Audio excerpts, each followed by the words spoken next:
حضرت ام سلمہ رضی اللہ تعالیٰ عنہ روایت کرتی ہیں کہ جناب نبی کریم صلی اللہ علیہ وسلم میرے خاوند ابو سلمہ رضی اللہ تعالیٰ عنہ کے پاس ان کے موت کی بیماری میں عیادت کے لیے تشریف لائے، جبکہ جب ابو سلمہ رضی اللہ تعالیٰ عنہ کی روح قبض ہوئی تو ان کی آنکھیں کھلی ہوئی تھیں، تو آپ صلی اللہ علیہ وسلم نے ان کی آنکھیں بند کر دی۔ پھر ارشاد فرمایا کہ جب روح قبض کی جا رہی ہوتی ہے تو نگاہ اس کا پیچھا کرتی ہے۔ یہ بات سننے پر ابو سلمہ رضی اللہ تعالیٰ عنہ کے گھر کے جو لوگ وہاں موجود تھے ان میں سے کچھ لوگ اونچی آواز سے رونے لگے اور کچھ کہنے لگے، تو آپ صلی اللہ علیہ وسلم نے فرمایا کہ اپنے لیے خیر کی دعا مانگو کہ فرشتے تمہاری دعاؤں پر آمین کہتے ہیں۔ پھر آپ صلی اللہ علیہ وسلم نے فرمایا کہ اے اللہ آپ ابو سلمہ کی بخشش فرما دیں اور ہدایت یافتہ لوگوں میں ان کے درجات کو بلند فرمائیں اور ان کی قبر کو کشادہ فرما دیں اور اسے ان کے لیے روشن کر دیں، اور ان کے پیچھے جو لوگ ان کے لواحقین ہیں ان کو پسماندگان میں آپ ان کا خلیفہ ہو جائیں، یعنی آپ ان کے لیے کافی ہو جائیں۔ اس حدیث کو امام مسلم نے روایت کیا ہے۔ حضرت ابو سلمہ رضی اللہ تعالیٰ عنہ بڑے نیک اور صالح صحابی تھے۔ ام سلمہ رضی اللہ تعالیٰ عنہ جو کہ امہات المومنین میں سے ہیں، ابو سلمہ رضی اللہ تعالیٰ عنہ کے وفات کے بعد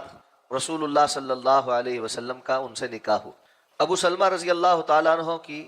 جب بیماری ہوئی اور پھر وفات ہوئی تو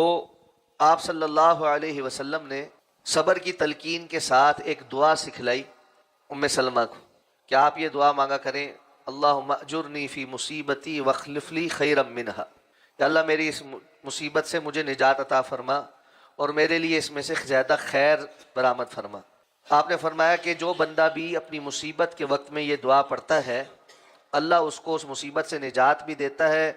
اور جو اس کا نقصان ہوا ہوتا ہے اس سے بہتر اس کو متبادل عطا فرماتا ہے۔ تو خود ام سلمہ رضی اللہ تعالیٰ عنہ فرماتی ہیں کہ میں یہ دعا پڑھتی تھی تو ساتھ یہ سوچتی تھی کہ ابو سلمہ سے بہتر کون ہوگا، یعنی وہ بہت اچھے انسان تھے، تو اللہ تعالیٰ نے اس دعا کی برکت سے پھر ان کو ابو سلمہ سے بہتر رسول اللہ صلی اللہ علیہ وسلم کی صورت میں شوہر عطا فرما۔ تو اب ام سلمہ فرماتی ہیں کہ جب ابو سلمہ رضی اللہ تعالیٰ عنہ بیمار تھے، آپ عیادت کے لیے تشریف لائے اور ان کی روح پھر قبض ہو گئی تو ان کی آنکھیں کھلی ہوئی تھیں، آپ صلی اللہ علیہ وسلم نے ان کی آنکھوں کو بند کر دی۔ پہلا مسئلہ کہ جب کوئی بندہ فوت ہو جائے تو اس کی آنکھوں کو بند کر دینا یہ مسنون عمل ہے، تو آپ صلی اللہ علیہ وسلم نے ابو سلمہ کی آنکھوں کو بند کر دیا۔ اسی طرح دیگر احادیث کو سامنے رکھا جائے تو میت کو سیدھا کرنا، اس لیے کہ اگر وہ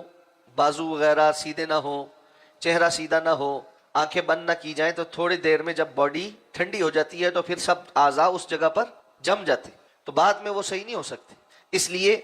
کسی بھی میت کے ارد گرد موجود جو لواحقین ہیں یقیناً ان کے لیے وہ مشکل وقت ہوتا ہے، غم پہنچتا ہے، تکلیف ہوتی ہے، لیکن بہرحال اپنے ہوش حواس سنبھالتے ہوئے جانے والے کا اکرام کرتے ہوئے اس کی باڈی کو درست انداز میں درست سمت میں ٹھیک کرنا۔ بسا اوقات جو ہے وہ ٹانگوں کو اکٹھا کرنے کے لیے وقتی طور پر دونوں انگوٹھے جو ہیں وہ ان کو کسی چھوٹے کپڑے کے ٹکڑے سے باندھ دیا جاتا ہے تاکہ وہ ایک جگہ سمٹ جائیں، تو یہ سارے وہ اہتمام ہیں جو ہمیں سیکھنے چاہیے۔ تیسری بات جو حدیث سے پتہ لگی، آپ صلی اللہ علیہ وسلم نے ان کے گھر والوں کے اونچا رونے یا کچھ جزا فضا کرنے پر تلقین کی کہ اس موقع پہ اس طرح کی باتیں نہ کرو، اس لیے کہ جو کچھ تم کہو گے اس پر فرشتے تمہارے لیے آمین کہتے ہیں۔ اس لیے اپنے حق میں بددعائیں نہیں کرنی چاہیے، ہائے میں مر جاتا، ہائے ہمیں چھوڑ دیا، یہ کر دیا وہ کر دیا، یہ درست باتیں نہیں۔ اللہ کے رسول نے فرمایا اپنے لیے خیر کی دعا کرو، تو بندے کو انا للہ و انا الیہ راجعون کہنا چاہیے اور اللہم اجرنی فی مصیبتی واخلفنی خیرا منہا یہ کہنا چاہیے، اور اسی طرح ایک دوسرے کو تسلی دینی چاہیے، صبر کی تلقین کرنی چاہیے اور یہ اعادہ کرنا چاہیے کہ اللہ تعالیٰ ہمیں صبر کی توفیق عطا فرمائے، اللہ ہمیں اس غم سے برداشت کرنے کی توفیق عطا فرمائے اور اللہ تعالیٰ اس میت کی مغفرت کر دے۔ تو اس موقع پہ آپ نے پھر دعا بھی مانگی،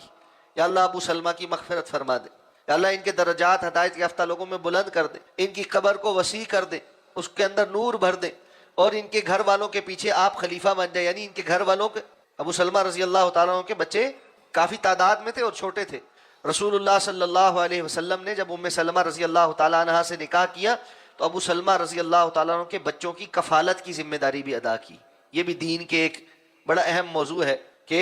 یتیم بچوں کی کفالت کرنا اور ان کے لیے خیر کا سبب بن۔ تو اللہ کے رسول صلی اللہ علیہ وسلم نے اس طرح دعا دی. تو فوت ہونے والے بندے کے لیے بندہ اگر وہاں موقع پہ موجود ہو تو اس انداز میں مغفرت کی دعا کرنا، گھر والوں پیچھے جو لواحقین ہیں ان کے لیے دعا کرنا، یہ مسنون طریقہ ہے. تو ہمیں تعزیت کے اور ارد گرد موجود